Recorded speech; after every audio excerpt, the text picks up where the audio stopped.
So, the topic that we're talking about is still going to be a topic, but sort of breaking news, secondary topic. So, ever since, I'm trying to think, a couple of weekends ago, the big thing that was doing the rounds, not even just on social media, but in mainstream media, like Forbes, like Time, like UK newspapers, like US newspapers, like NBC, all the, big name sources that people go to every day, were suddenly reporting on Bob Ross and the marathon of all 403 episodes being aired over on Twitch. And it got a lot of people watching. It was pretty much 50,000 consistent throughout the entire set of 400 episodes. It did drop a few bits, I think, to like 40 or 30. But I think that was because many of the audience that were probably watching it, which is American audiences, were asleep. And, I have to give credit to people that want to go to sleep. Even though my patterns at the minute are completely schwa.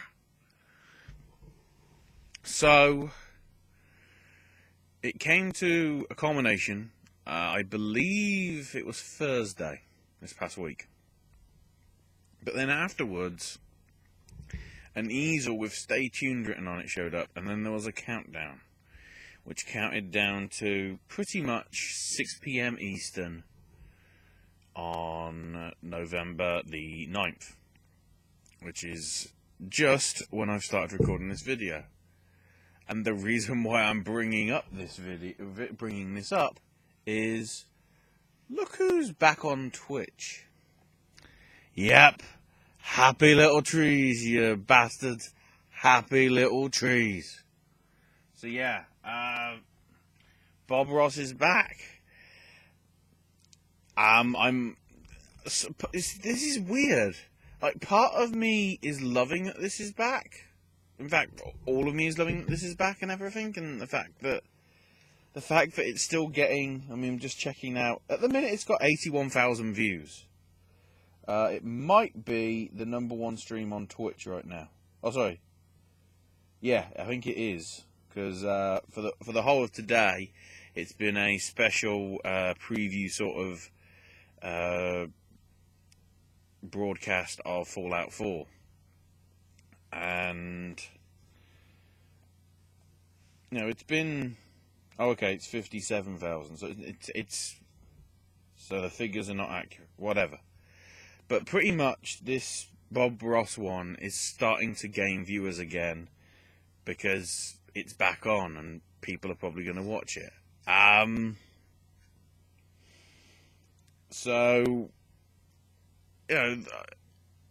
the question is, if this keeps going as it is, eventually it's going to get to a point when people aren't going to be... Well, I'd have thought people are going to be sick of seeing it.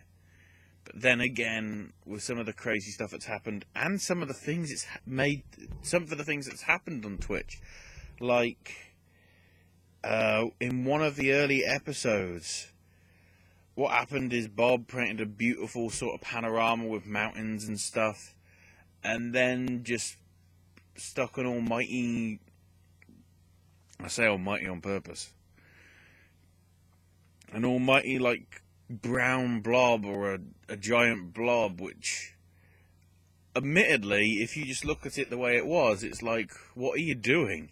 It was perfectly fine as it was, which of course led to Twitch chat en masse saying, ruined. Yeah, you've ruined it. And literally, all of a sudden, when he turned the brown mass into sort of an almighty tree or a happy little tree or some sort of other thing that may or may not be a tree, the Twitch chat immediately said saved. Only problem is, literally, this is now happening for every single one. Which is going to happen. But the thing about this is, I know some people are critical of this coming back. because I know some people that are like, Twitch should be about gaming. I think the fact of the matter is, if they want to get more people watching, they're going to have to diversify. That's what this Bob Ross channel was about. It was launching the creative section. You know, giving it a hefty push, saying, you know, here's Bob Ross doing something creative, but here's other users doing stuff creative as well. And it's helped a lot of people to get new followers and new subs. Because it was the mainstream people coming to see, having to go to that channel, then they were seeing the other recommended things, if they were going through the right place or whatever, and then possibly signing up to the site. Not even interested in gaming, just interested in, you know, possibly the gaming talk shows, or the creative stuff, or the music stations. You know, some of the music that's broadcast on Twitch is really good, and in some cases it's better than probably what you get in a nightclub on a Friday night, Saturday morning.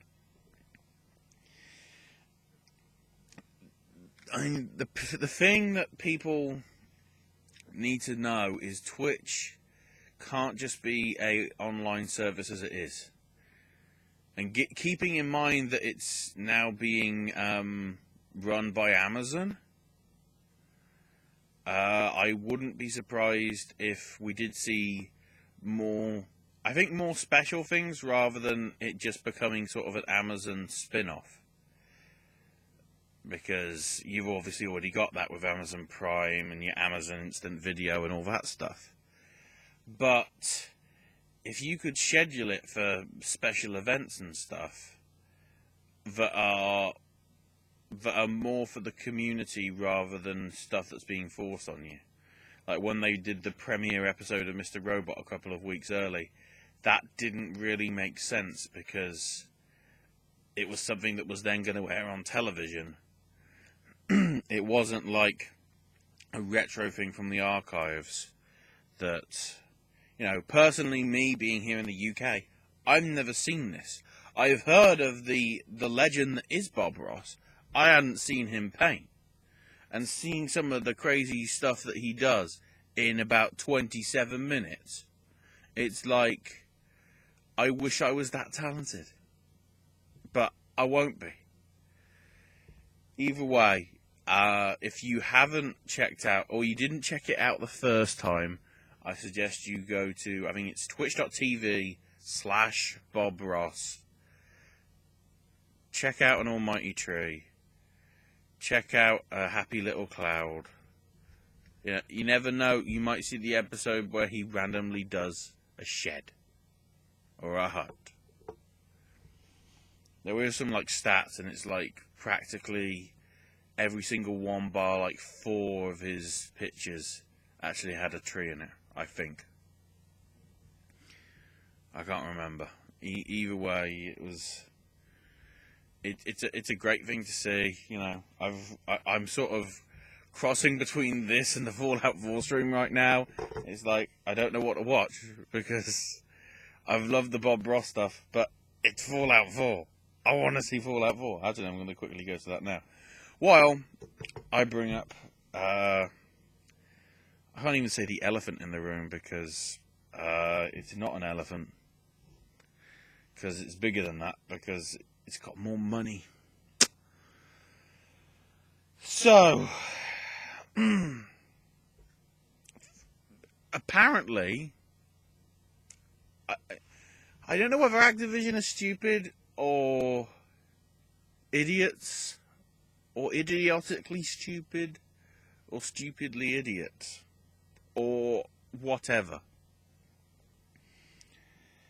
The reason I say that is because it came out probably this time last week, give or take, that Activision Blizzard bought out King.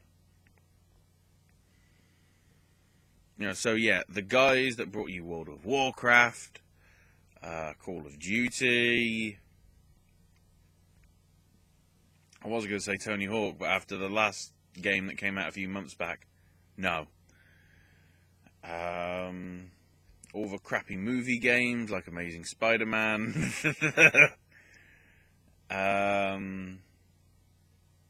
I guess Blizzard have also had not just World of Warcraft, but they've been successful with Overwatch recently. Although I don't really understand the you have to pay money for the game approach.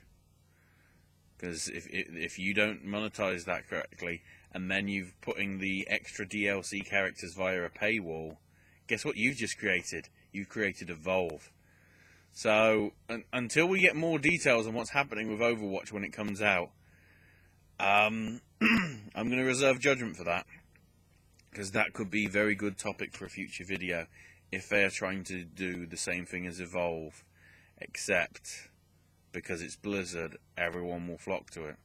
And then if they don't, it really is a showcase that this style of thing is not the future.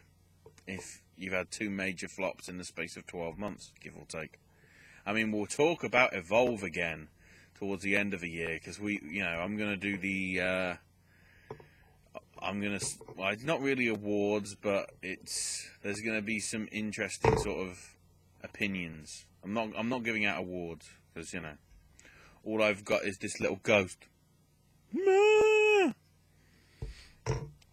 wonders of the bargain bin after Halloween is finished in shops.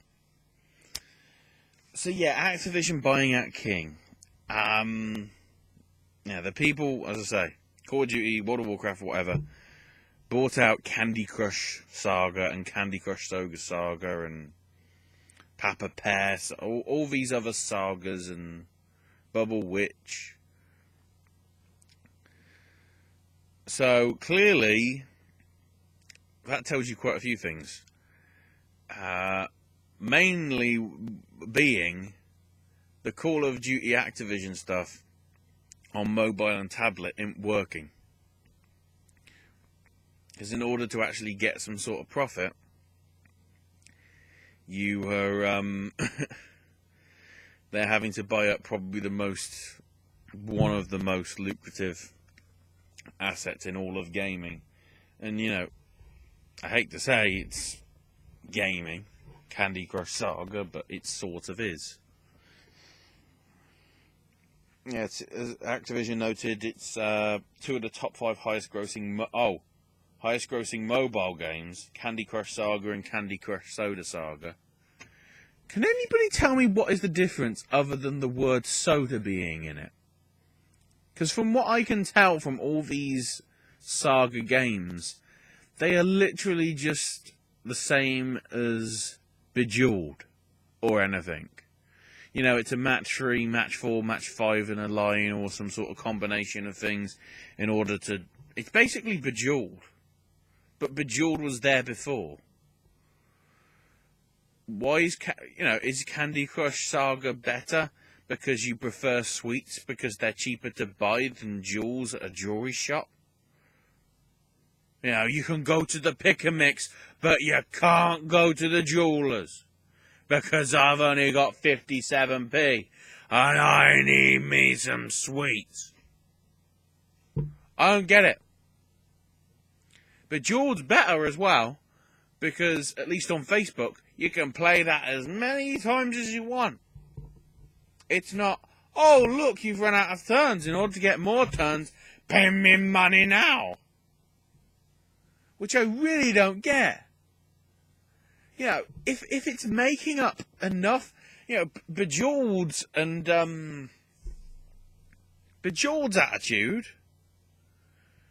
is, if people want to pay money to get the coins and whatever, or unlock the other gems again with coins, people can pay real money to do that. It's still microtransactions. But the way you earn coins in that game, it's not really an imperative thing. And it's not really forced on you. Because more often than not, when you play it, it doesn't become a chore. The fact of the matter is, when you get to Candy Crush Saga, the more and more you go down the line in terms of your level boosting and everything, you get to the wall more and more often. And that's the reason why I have a problem with that game. It's like it might give you 3 goes, and then, oh, that's your lot for the day. Imagine if you did that to Call of Duty. 3 multiplayer games, and it's like, well, you can't play anymore unless you pay $5. Oh, God. I've just realised what Activision are doing. It's, I've got to go all this conspiracy theory nutcase because, let's be honest, it's Activision. That's what they do. It's a Mark Henryism. For those of you in the wrestling lingo. That's what they do. Ugh.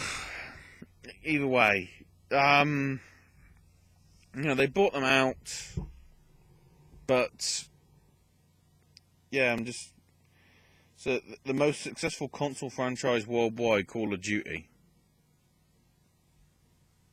which I guess is true, but considering how the last few games nobody's really given a damn, I think that might be disappearing soon, possibly.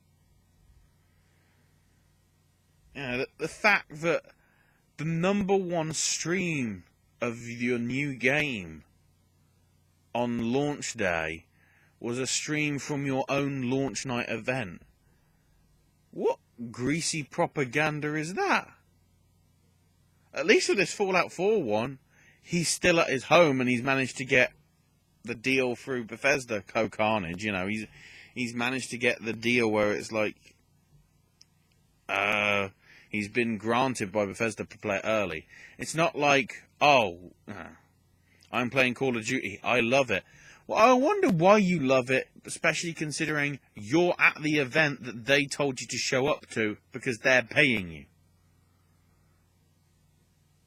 I mean, I don't have any problems with Syndicate. It's a nice thing, but the problem is the way it's being done. Same actually goes with another streamer that I saw over the weekend. Ella Heim was showing off Overwatch at BlizzCon. And the fact of the matter is, I think for a lot of people, as soon as they said Overwatch is a game you have to pay for, and then with the sincere wording of, not sincere, the sneaky wording of the 21 heroes you'll be able to play immediately when you buy the game.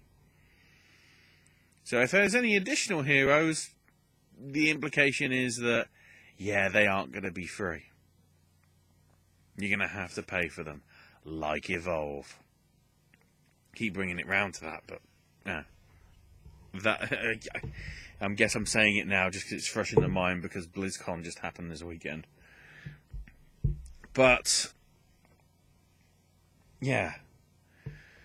I'm already not happy with not just Activision and not just King and not just the deal, but the main issue is the money that they paid. Apparently, Activision thinks King was worth $5.9 billion.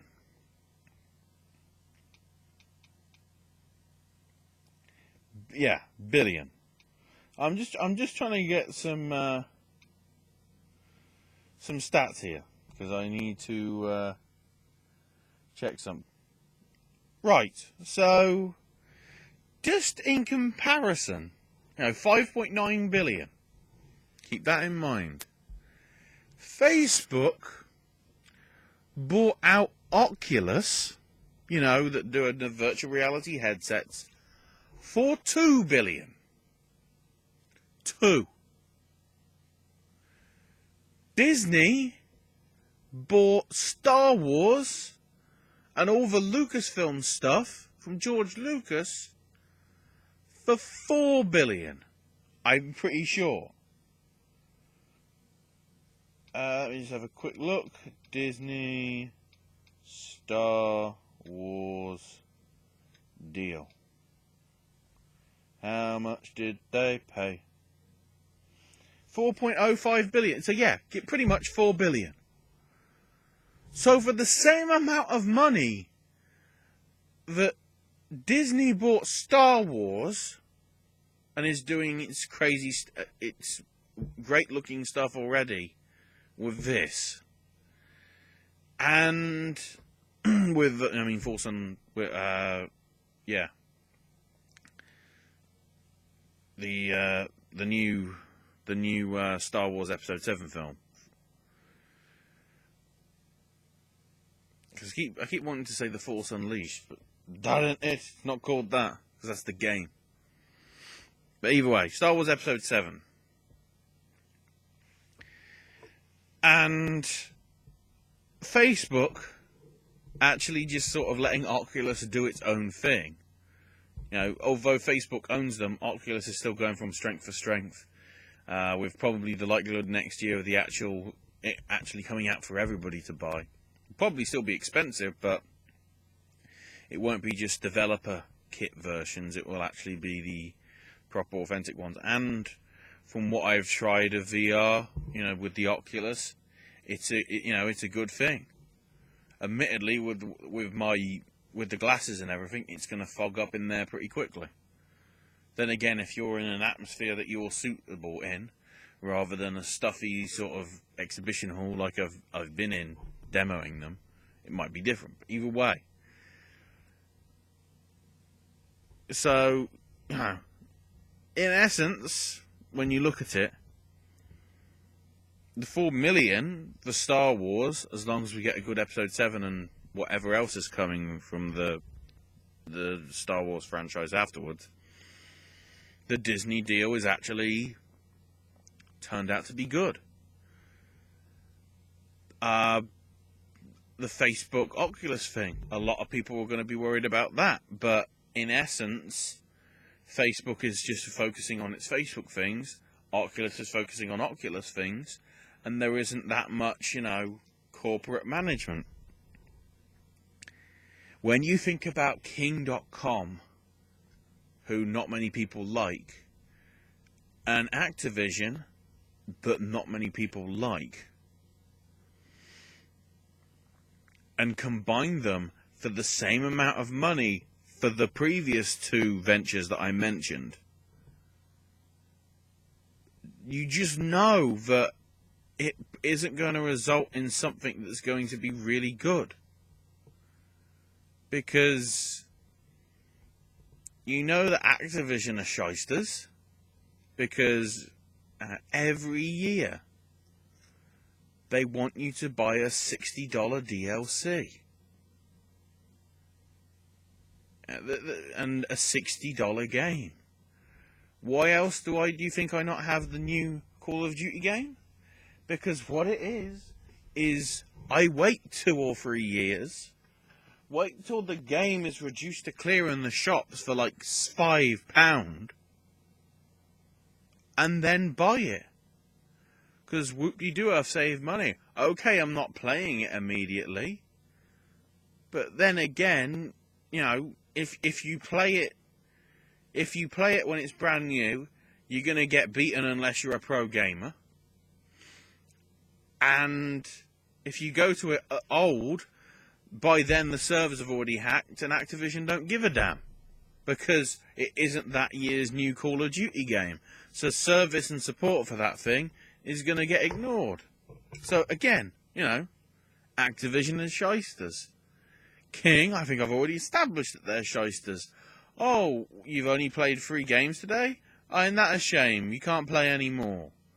Pay us money, and we'll give you one more go. And then you have to keep paying money to get one more go. Every time. Because the puzzles need thinking time.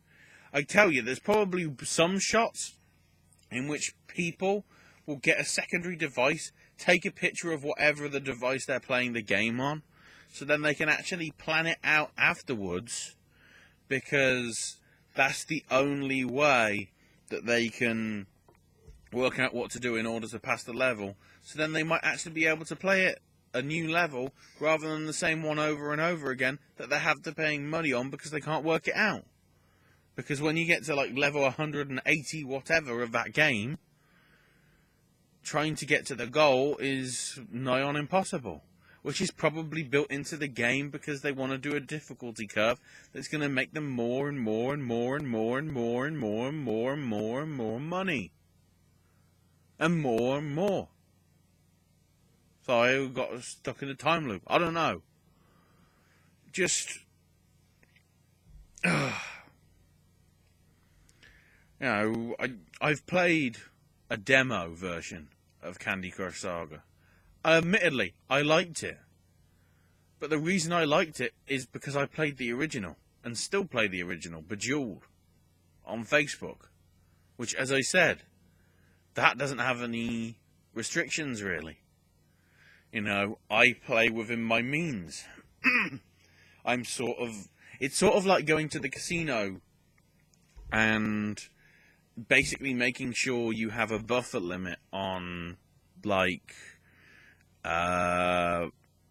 blackjack or something. So if you start like putting 500 in and basically as soon as you get to a point when you can only cash 200 out, that's when you call it a day. You don't go, oh, but perhaps I can make it all back or make even more. You try that approach at the start, obviously, but like with any gambling, you've got to know your limits. And the problem is, in essence, these games, like Candy Crush Saga and all that, because of so you can't play any more games, pay money, in essence, that is gambling. Because if you pay that money and get access to the level and have another one chance or whatever, that I think that's the way the system goes, or few chances. If you still haven't completed that level and whatever, possibly even if you've completed it, you've still got to then pay money after the amount of turns then runs out again. So in essence, you're not getting anywhere with progress. It's more, it's more like, you know, you're $20,000 in the hole. In essence, you should just walk and leave. And then, you know, King.com, the croupier, is like, double or quits. And you're going, oh, what the hell, put it all on black. And then, you know, the red beans in Candy Crush Saga show up, and then you're like, oh, I should have gone red. And then you get taken out back by the mafia and shot in the head because you can't pay up the debt. Let's be honest. That's what it basically is with Candy Crush. Activision, you know, if they try and implement any of that to any of their games now, I think they already might have with Call of Duty Heroes, again, something that I haven't played. But if we now get Candy Crush rip-offs featuring Call of Duty things, or World of Warcraft things, or any other asset that Activision Blizzard has, I think we found our new Konami. Except Activision isn't bothering with pachinko or slot machines and hitting the lever. For Activision, it's all about, oh my god, you got free Captain Price moustaches in a row. You win this level. Unfortunately, you've run out of turns. So, in order to pay back, you must give us free Call of Duty Ghost Dogs. Because that'll be the currency, probably. Because that's all everybody talked about was the Call of Duty Ghost Dog. That was the only thing people cared about in that game. Or no. Actually, thinking about it, 7 Kevin Spaceys. The currency will be Kevin Spacey because Kevin Spacey. Yeah. Activision bought out King. As if they're trying to be kings of the world. You know. To do the Titanic analogy, basically you're Jack. I would say jack shit, but you're Jack. You've come off the Titanic and you're dead. You're frozen in the ice. And the stupid fanboys are like, I'll never let go. And then what they actually should do is let go and just let Leonardo DiCaprio fall and sink to the bottom of the sea. Because Leonardo DiCaprio, yeah. As a Titanic analogy. I don't know. This Activision Blizzard King, this is what you've done to me. And I don't even play your games. This is terror. You know, imagine if I did play your games. You know, I'd probably be committing suicide right now. I'd probably be writing to Obama saying petition like, "Oh my God, why did they not pay more money? It is so amazing, this deal." You know, this is on top of the fact that Activision were considering selling off Blizzard because they were worried that it wasn't making enough money, what with the falling World of Warcraft subscriptions, which now they're not even going to disclose what's happening with those subscriptions. They aren't even going to say, oh, numbers are up, numbers are down. Isn't that weird? So it honestly now is a case of, we would tell, it's like Microsoft, it's like, we would tell you the numbers, but you don't really need to know. Fact of the matter is, if you're a shareholder, considering all these are on the New York Stock Exchange, you're going to want to know, because if it ain't going well, then investors are going to go, well, I'm not going to keep my money in this company anymore. I'm taking it and putting it in somewhere else. Because that's what investors... I don't know whether they talk like that. Probably not. But that's the deal. It's just... Ooh. You know... Activision, Blizzard, King... You think it's like a brilliant thing, this $5.9 billion deal. If one or both of you ends up in so much financial trouble within the next 5 years that this deal suddenly becomes a sell-off, you know, King gets sold off. You know, if King basically becomes a zinger, then Activision Blizzard has wasted $5.9 billion. Instead, what they should have done, I don't know, is let's think something completely left field. Oh, you could have taken that $5.9 billion and made a decent Tony Hawk game.